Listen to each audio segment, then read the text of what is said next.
네, 오늘 하나님의 말씀 우리 받도록 하겠습니다. 사사기 2장 11절부터 마지막 절 23절까지의 말씀이 되겠습니다.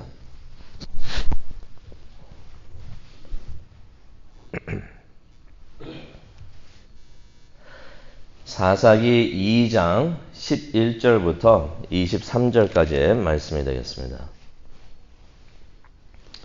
좀 길지만은 우리 다 함께 읽도록 하겠습니다. 네, 다 찾으셨으면 읽겠습니다.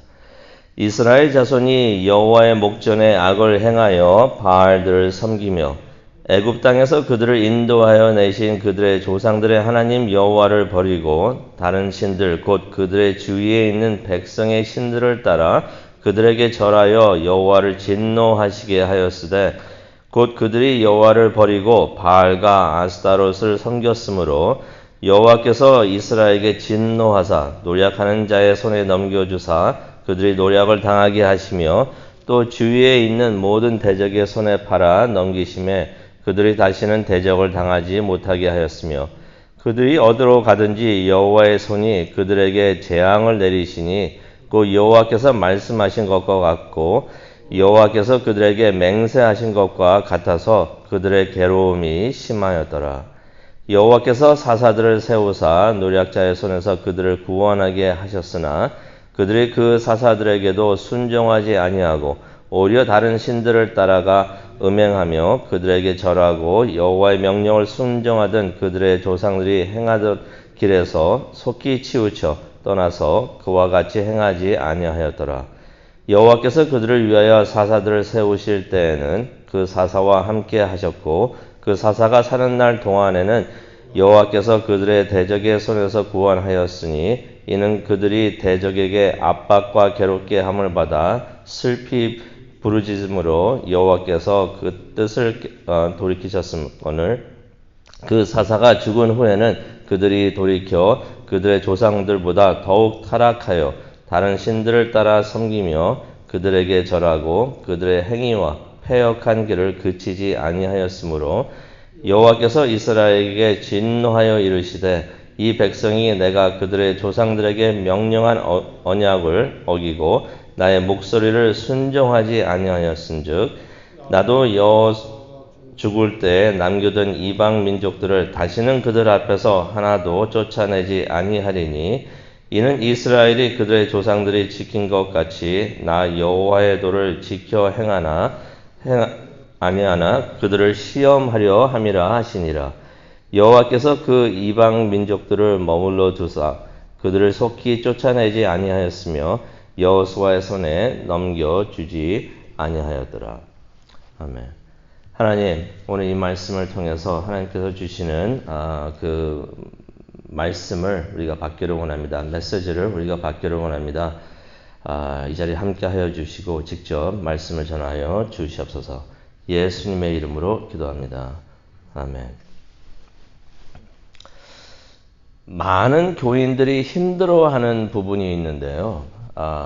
신앙생활을 하면서 힘들어하는 여러 개가 있겠지만 가장 힘들어하는 부분 중에 하나가 이런 부분이 있습니다. 스스로 성결하고 영적인 삶을 살고 싶은데 죄를 짓지 않고 하나님의 말씀대로 영적으로 또 성결하게 살고 싶은데 죄를 짓는다는 것이에요. 원하지 않는데 죄를 짓는다는 것이에요. 근데 그것도 같은 죄를 반복해서 계속해서 짓는다는 점입니다. 그래서 회개하고 다시 한번 새롭게 살라고 하는데 다시 또 같은 죄를 계속해서 짓는다는 것입니다. 그것 때문에 낙심하고 좌절해하는 그런 분들이 많이 계십니다. 다른 것보다도 어떻게 보면 죄의 패턴이 있다는 것이에요. 계속 죄를 짓고 회개하고 다시 새롭게 그 죄를 짓고 싶지 않은데 또 같은 죄를 짓고 그것 때문에 많이 힘들어 하신다는 것입니다. 사사들이 나라를 이끌었던 시대, 우리가 지금 읽고 있는 그 사사기 내용이 되겠는데요. 이때도 마찬가지였습니다. 계속해서 같은 죄가 반복이 되고 있습니다. 이 사사기라는 것은 여호수아에서부터 사무엘, 그 선지자 사무엘 때까지의 역사를 이제 기록한 것이 되는데, 그 죄가 반복이 되고 있는 그러한 그 시대의 영적 특징을 잘 오늘 말씀, 특별히 사사기에 있는 그 말씀 중에서 2장, 오늘 말씀 11절에서 23절을 보게 되면은 그 시대의 영적 특징을, 죄가 반복되고 있는 그런 특징을 잘 정리해가지고, 설명을 해주고 있습니다. 오래전에 제가 어렸을 때, 한국에 있을 때, 전과라는 학습 참고서를, 사용을 했었습니다. 혹시 전과라는 거 사용한 거 기억나십니까? 전과. 근데 그 전과라는 것을 이제 사용하다 보면은 그 국어 부분이 있어요. 국어 부분을 보게 되면은 한과 내용을 잘 정리해가지고 요약해 놓은 부분이 있습니다. 무슨 총정리니 이렇게 해가지고 요약해 놓은 것이 있는데, 그것을 읽게 되면은 그 한과를 다 읽지 않아도 세세한 부분까지는 우리가 볼 수가 없지만 전체 내용을 한눈에 볼 수 있도록 그렇게 요약해 놓은 부분이 있는데요. 사사기 2장 11절에서 23절은 바로 그런 내용입니다. 사사기의 내용을, 사사시대에 있는 그러한 역사의 내용을 총정리해서 기록을 해둔 부분이 사사기 2장 11절에서 23절까지의 말씀입니다. 여호수아 때부터 선지자 사무엘 시대까지 있었던 내용을 요약해서 잘 설명을 해주고 있습니다. 그 내용은 무슨 내용이 되겠냐면은 죄의 패턴을 설명을 해주고 있는 것이에요. 어떠한 죄가 계속해서 반복해서 이루어지고 있고, 그런 것을 우리가 볼 수가 있는데, 말씀을 읽고 묵상을 하시면서 어떤 패턴이 있는가 한번 보시기를 바라고요. 또 패턴이 있다는 것은 어떤 것을 의미하냐면 죄의 영향력을 의미를 하고 있습니다. 죄가 이렇게 큰 영향력을 발휘하면서 삶을 지배하고 있구나. 그런 것을 우리가 한번 보기를 원하는데요. 패턴 중에서 가장 첫 번째는 무엇이냐면 11절을 가기를 원합니다. 11절을 가니까 어떤 말씀이 나오냐면은 이스라엘이 하나님의 목전에서 악을 행했다. 이스라엘이 하나님의 목전에서 악을 행하였다라는 말씀이 나옵니다. 여기서 하나님의 목전에서라는 것은 어떤 의미가 있냐면요. 하나님이 보시기에 악을 행했다는 것입니다. 우리 믿는 사람들의 기준은 세상 사람들보다 높아야 되는 것 같아요. 우리들의 윤리, 도덕, 영적 기준은 세상과 같으면 안 되는 것 같습니다. 세상보다는 높아야 되는 것 같아요. 그래서 우리들은 사람들이 보기에 악을 행하지 않는 것이 아니고, 세상 사람들이 보기에 선을 행하는 것이 아니라 하나님이 보시기에 선을 행해야 되고, 하나님이 보시기에 악을 행하면 안 되는 것이에요. 그러기 위해서는 우리의 겉과 속이 같아야 되겠죠. 보여지는 삶과 개인의 삶이 같아야 된다는 것입니다. 왜냐하면 우리의 기준은 내 생각도 아니고 내 눈도 아니고 세상 사람들이 보는 눈도 아니고요. 세상 사람들이 보는 눈이 기준이 되면 세상 사람들이 보는 앞에서만 착한 일하고 선하게 있으면 되겠죠. 그런데 우리들의 기준은 하나님의 눈이신 것이에요. 하나님이 보시기에 우리는 선하게 행해야 되고 악을 행하면 안 된다는 것입니다. 하나님은 우리의 마음을 보십니다. 또 우리의 대화를 다 듣고 계시고 우리의 생각을 다 보고 계시는 것이에요. 혼자 있다 생각하면서 했던 생각이나 그런 모든 대화들, 남은 못 듣고 있겠지 하고 했던 그런 대화들도 하나님께서는 다 듣고 계신다는 것이에요. 하나님 보시기에 우리가 선을 행해야 되는데, 이스라엘이 하나님이 보시기에 악을 행했다. 그래서 사사시대의 문제는 뭐였냐면 백성들이 하나님이 보시기에 악을 행했다 하는 것인데요. 하나님 보시기에 악을 행했다 하는 것은 12절에 그 의미를 설명을 해주고 있습니다. 그 백성들이 그들을 애굽에서 구하여 주신 하나님을 떠났다는 의미가 된다라고 해서 12절에 기록을 하고 있습니다. 하나님을 떠났다는 것은 또 어떤 것을 의미합니까? 13절에 나오는데요. 우상을 섬겼다라는 말씀이 된다는 것이에요.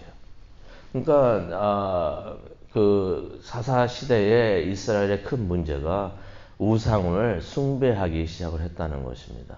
그것은 지난 며칠 전에도 제가 말씀을 드렸지만은 하나님의 말씀을 어기면서 별일 아니라고 생각했던 일들이 불씨가 돼가지고 그것이 그 일을 우상 숭배하는 일을 하게끔 그렇게 만들었다는 것이에요.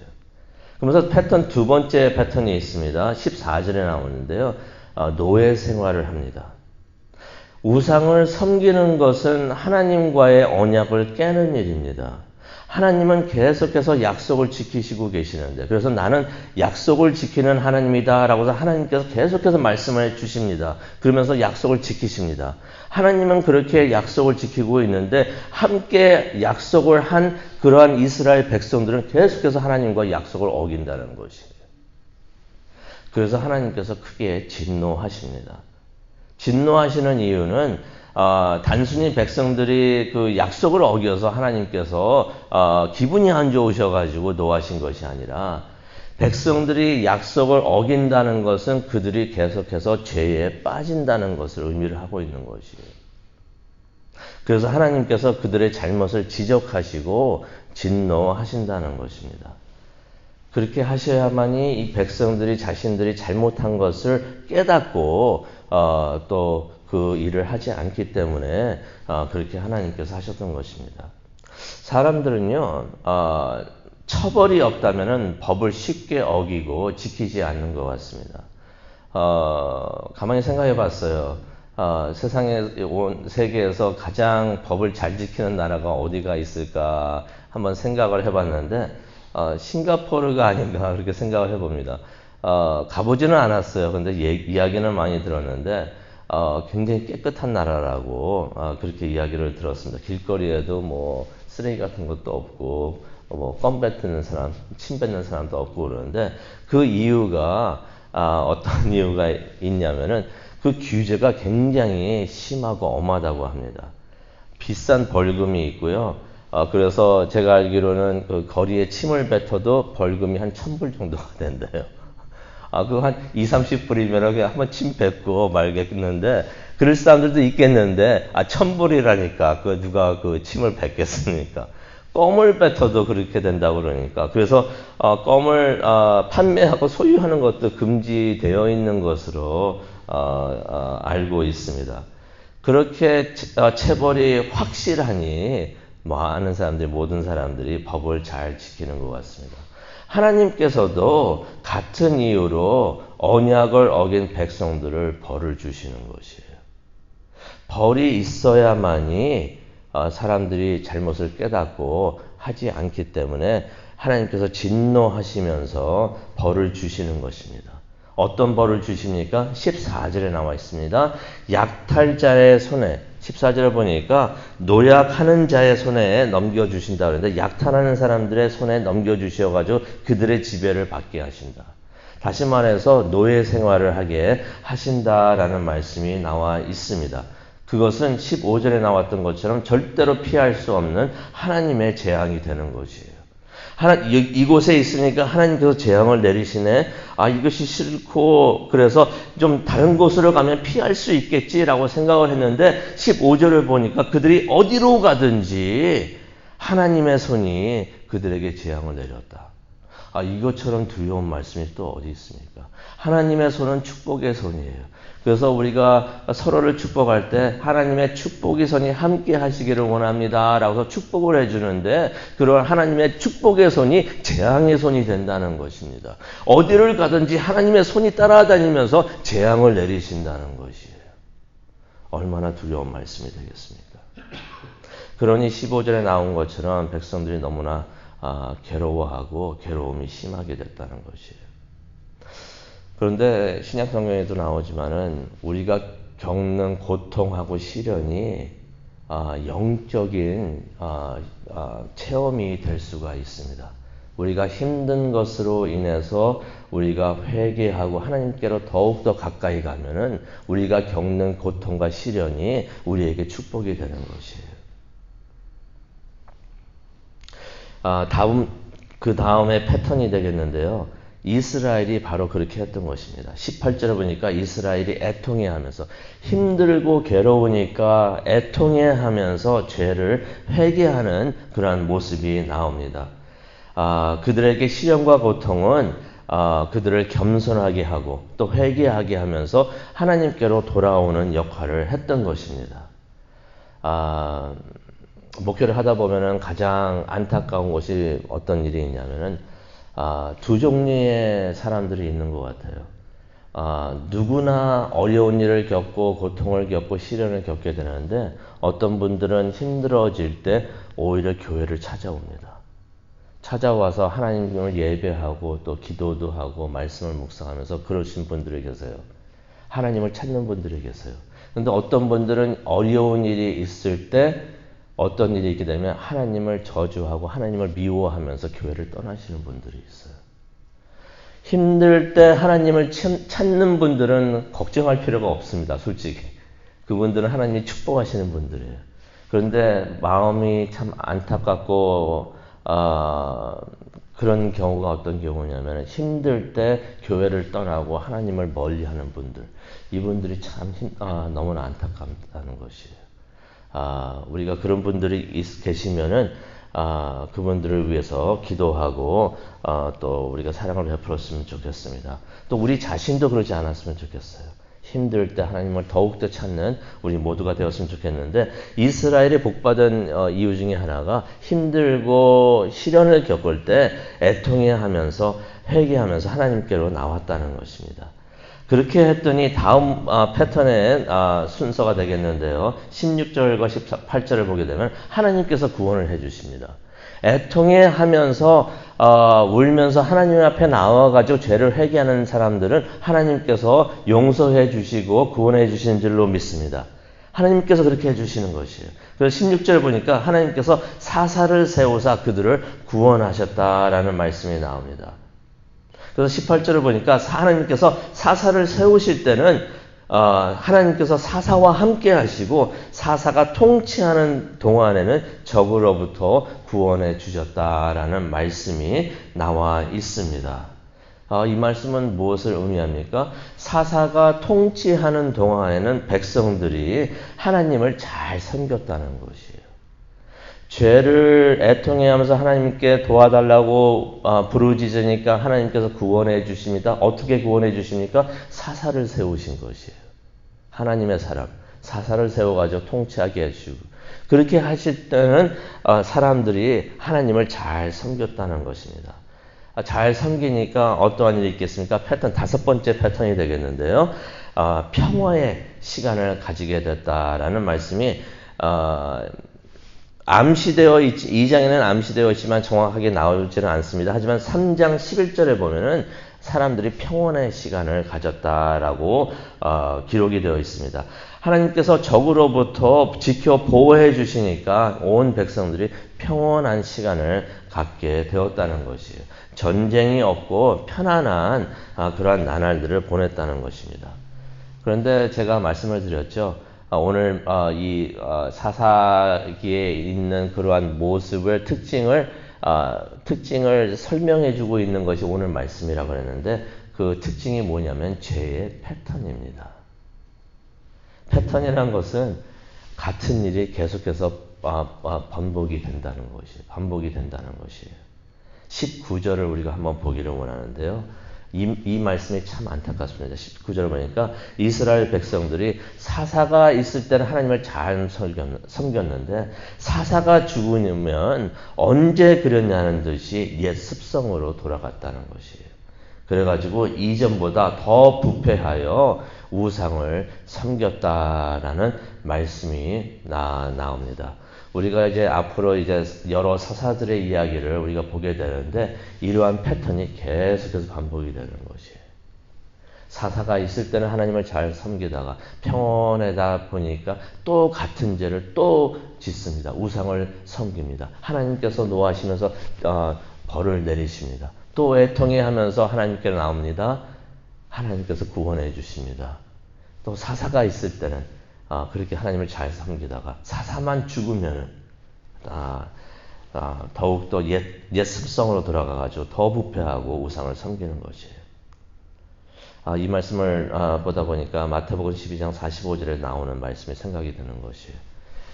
어떠한 영혼에 사탄이 있다가 사탄을 내쫓고 사탄이 나갔다가 다시 돌아와서는 더욱더 그 상태가 심해졌다라는 말씀이 나오는데 바로 그러한 일들이 이스라엘 역사에 반복되고 있었던 것입니다. 오늘 이 말씀을 보면서 우리가 기도하는 시간을 갖기를 원하는데요. 우리가 이스라엘의 역사를 보면서 우리의 삶을 돌아보기를 원합니다. 우리 삶에는 혹시 죄의 패턴이 있지는 아니한가? 하나님께서 벌을 주시고 하실 때는 하나님 앞에 나와서 회개하면서 애통해하면서 하나님의 도움을 간절히 찾는데 하나님이 도와주시고 조금만 편해지면은 다시 옛 습성으로 돌아가지는 않고 있는지, 그러한 죄의 패턴이 있지는 않은지 오늘 한번 우리가 우리 자신을 보기를 원합니다. 하나님한테 간절히 간구하기를 원합니다. 우리의 죄의 체인을, 패턴을 끊어 주시옵소서. 그래서 하나님께 정결하고 성결하게 나가서 하나님의 뜻을 이루는 하나님의 백성 자녀가 되게 하여 주옵소서. 그것을 우리가 간절히 간구하는 우리 모두가 되기를 원합니다. 그 죄의 패턴은 나 개인의 삶에만 있는 것이 아닙니다. 가정에도 있는 것이에요. 우리 가정에는 혹시 죄의 패턴이 있지 않는가? 우리 교회에는 죄의 패턴이 있지 않은가? 하나님 그 모든 것들을 깨 주시옵소서. 그래서 하나님 보시기에, 세상이 보시기에 그 정도면 괜찮은 거야 라고 그런 말을 듣는 것이 아니라 하나님으로부터 칭찬받는, 하나님 보시기에 선을 행하고 착하고 충성된 종이 되는 우리 모두가 되기를 원합니다. 그것을 위해서 기도하는 이 시간이 되기를 원합니다. 성령님께서 함께하여 주실 것입니다. 하나님, 말씀을 묵상하면서 하나님 앞에 나옵니다. 이 말씀이 하나님께서 우리 각자에게 주신 말씀인 줄로 믿습니다. 하나님 은혜 내려 주시옵소서.